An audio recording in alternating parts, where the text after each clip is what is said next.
بسؤال ورد إلينا بالأمس من الأستاذ فهد، لم نتمكن من طرحه لضيق الوقت. يسأل عن حكم دفع الزكاة لترميم المساجد.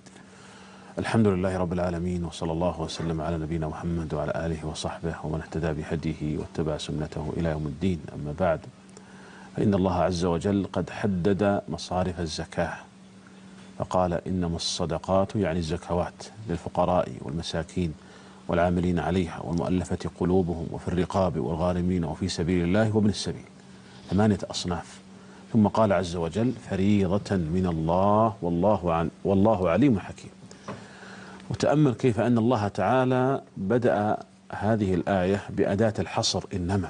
نعم. وهذا يدل على أن الزكاة لا يجوز صرفها لغير هؤلاء الأصناف الثمانية. ترميم المساجد هل يدخل في هذه الأصناف الثمانية؟